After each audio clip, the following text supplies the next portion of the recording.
Sa inyo po, order nga ng sisig rice, pasama na ng iced tea. Ito yung bayad ko.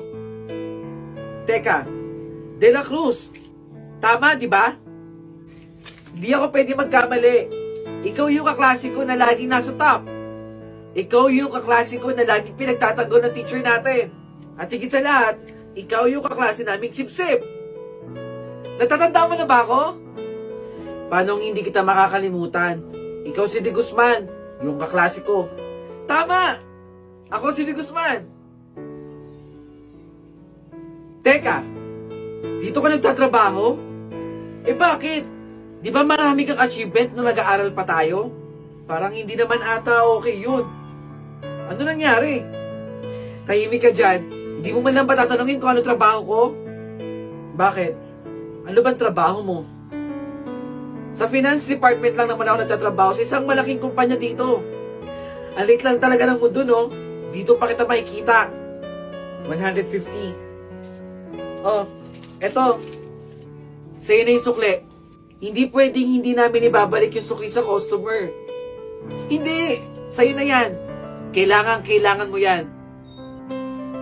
De Guzman, sir. Kailangan... Sir, wala pa ba yung sabaw? Kahit sabaw lang. Ang tagal kasi ng order ko eh. Ay sige sir, kukuha lang ko po kayo ng sabaw. Saglit lang po ah. Ilang minuto pa ba? Sobrang mabilis lang sir, wait lang po. Nasaan ba yung manager ninyo dito? Kanina pa ako nag-aantay dito eh. Pakitawag nga please. Pasensya na talaga sir, tawagin na lang po namin. Ano po nangyayari dito? Sir De Guzman? Pagsabihan mo naman yung mga tao mo. Manager ka pala dito eh. Hindi po ako yung manager. Pero ako po yung may-ari ng kinakainan nyo po ngayon dito. O sige po, kukuha na po namin kayo. Pasensya na po ha. Masyado kasing maraming kumakain po eh. Ibabalik ko yung binayad mo kanina. Libre na lang po yung sisig rice. Pasensya na po ulit, Sir De Guzman. De La Cruz, bakit dala mo na naman yung gamit ni ma'am? Sip-sip ka talaga eh, no? Kaya ka lagi nakakasabit sa top eh. Sip-sip! Megamind! Sip-sip! Laki ng ulo mo! Hoy! Alam mo ba? Binilan ako ng nanay ko ng bago kong cellphone. Wow! At saka magpapakabit daw siya ng wifi. Ako din eh. May bago akong cellphone. Binilan naman ako ng tatay ko. Oh?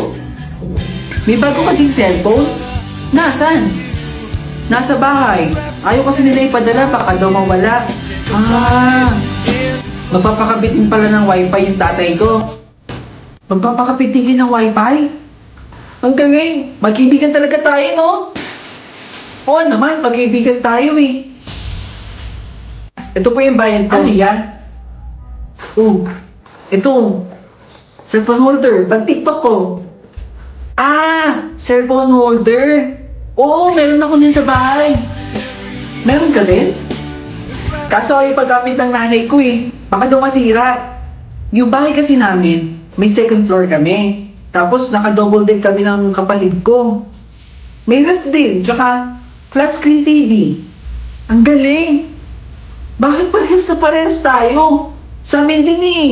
Ah, kayo din? Kaso, nagagalit si mama pag may bumibisita. Ayaw niyang may bisita doon.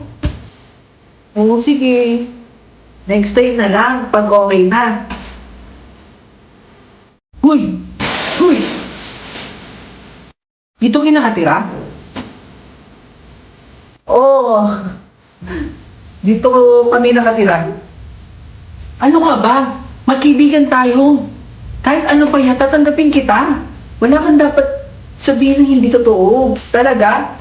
Kasi may kaibigan tayo. Naku. Sorry kung nagsinungaling ako ha. Huy! Ate! Gulat ka no? Bakit ka nagugulat? Magnanakaw ka o pulubi? Hindi ako masamang tao ate. Tsaka wala akong balak manghingi ng pera sa'yo. Ano bang gusto mo? Simple lang. Gusto ko lang naman makipaglaro sa'yo eh. Ano laro? Bato-batoki. O sige, laro tayo. Kung sinong unang tatlong makakapuntos, siya ang mananalo. At kung sinong matatalo, manlilibre. G? Sige ate, umpisahan na natin. O sige, simulan na natin ha. Bato, pi! Unang puntos ko! Nakapuntos ka lang. Isa pa. Bato, pi! Pangalawa! Bato, pi! Talo ka! Pagbibigyan kita. Bato, pi! Pangatlo! Paano ba yan? Panalo ko. Talo ka. Nagdaya ka lang eh. Manilibre ka ngayon ate. O sige. Ano ba gusto mo? Kahit ano. Kahit soft drinks lang dyan ate. O sige. Bibili na ako dito ha. Sige ate. Pero teka ate. Kapag ka nakita mo yung nanay ko dyan, na naglalakad, pasabi, mahal na mahal ko siya. Tsaka mag-ingat siya palagi ha. Ale, bakit po? Bakit po may bitbit kayong litrato? Saka yung mga kasama niyo po may bitbit na kandila? Dead anniversary kasi ng anak ko. Patingin nga po nung litrato. Ito siya. Kasi nawalan ng buhay yung anak ko. Habang naglalaro sila ng mga kaibigan niya, hindi na malayan ng anak ko na may paparating pala sa sasakyan. Nabundo siya ng sasakyan. At hindi na umabot ng buhay sa ospital. Pinapasabi po niya, mahal na mahal daw po niya kayo. At mag-iingat daw po kayo palagi. Nakita mo siya?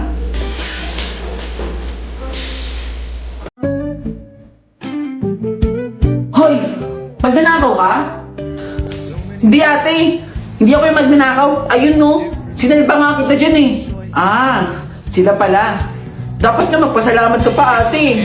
O sige, dahil sinalba mo ako sa mga magnanakaw na yon, may 20 pa ako dito. O, ipangkain mo yan ha. Salamat dito ate ha. Sige na. Salamat ulit ha. Aling yan na. Pa-order nga. Ate, nandito ka na naman? Kakain ka din dito? Kumain ka na ba? Di pa ako kumakain ate. Baka naman. Sige na, umorder ka na. Libre na kita. Talaga? Ayun sa akin no. Adobong baboy. Ate, bigyan mo rin ng isang kanin. Salamat ate. Uy, bata. Ate, mukhang na-perfect mo yung exam mo ate ah. Hindi nga eh.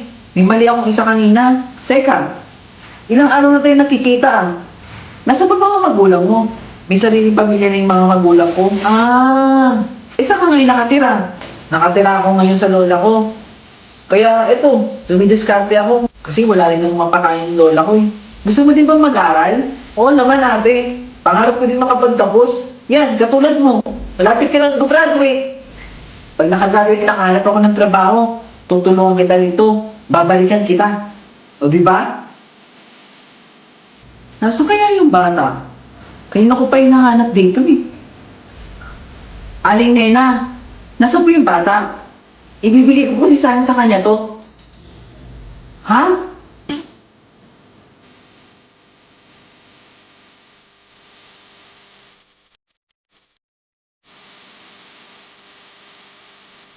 Itong papel na hawak ko ay 5 piso isa. Pakipasa na lang sa likod at pakikolekta ang 5 piso. Ma'am, baka pwedeng gamitin ko na lang po yung lumang papel ko. Sino ba ang teacher dito? Sino ba ang dapat na susunod sa kwartong to? Hindi ba't ako? Wala po kasi akong pambayad eh. Hindi ko na problema kung wala kang pambayad. Kung gusto mo, mangutang ka sa mga kaklase mo. Ma'am, ito po yung sa akin. Bayad ko po. Di Guzman, no? Mabuti ka pa at hindi ka nagre-reklamo. Hindi po ko katulad ni De La Cruz, no? Itong tela na hawak ko, ang inyong magsisilbing quiz. Ang isang yarda ay 50 pesos. Dito ko malalaman kung meron kayong natututunan sa klase ko. Nicole, pakipasa. Tig isang yarda ha, 50 pesos. May reklamo? Wala, ma'am. De La Cruz? Wala po, ma'am. Mamaya kailangan kompleto ang bayad ninyo. Ito yung bayad ko, Nicole. Class! Ano to at bakit bagsak kayo sa klase ko? Wala ba kayo natutunan sa akin? Dahil bagsak kayo sa klase ko, magkakaroon kayo ng special project sa akin. Ano po yun, ma'am? Eto, kailangan nyo bumili sa akin ng ganito. 100 pesos. Total, mainit naman dito sa klase natin. Sa classroom natin. Ma'am, baka pwedeng iba na lang po yung special project. Wala po kasi akong pambayad eh. De La Cruz, ikaw lang naman yung nagre-reklamo eh. Lahat kami dito may pambayad. Ikaw lang wala.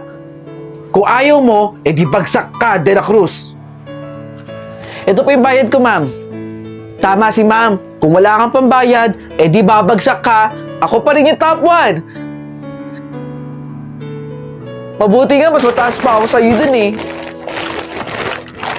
De La Cruz? De Guzman? Anong ginagawa mo? Nangongolekta ako ng kalakal. Wala kasi kaming pabili ng ulam sa bahay. Yung nanay ko may sakit.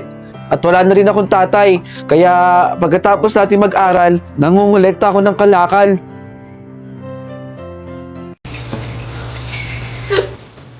Ako po. Magandang araw po. Magandang araw din po. Ano mo sa atin? Ako po si Pastor Mark. Kasama ko rin po yung asawa ko. Magandang araw po. Napalito po kami para ibigay po itong Bible. Nasahin niyo po yan, brother, sister. Sige ho. Salamat po ah. Ito na po kami. Mag-iingat po kayo dyan. Ophelia. Bigay ng pastor. Basahin daw natin yung Bible.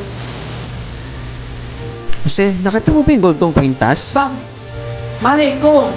Baka na-misplace mo lang dyan. Dito talaga nag-iingat. Asan kaya yun? Kanina pa ako nag-aanap eh. Sige na. Si Pastor? Si Pastor lang kumuha.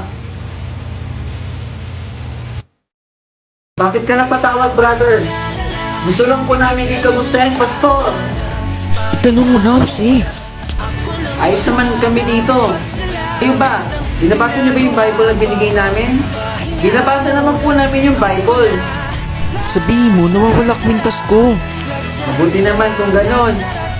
Ay, Pastor, may tatanong lang po. Oh, anong sa atin? May nakita po ba kayong kwintas na gold? So, wala po kasing hinahanap ng asawa ko po eh. Ayun talaga, hindi kayo nagbabasa ng Bible. Sinilid ko yung kwintas dun sa Bible. Ganun po ba? Pagpalain nawa kayo ng Panginoon. Sige ho. Salamat po. Hala, Jose, nandito nga.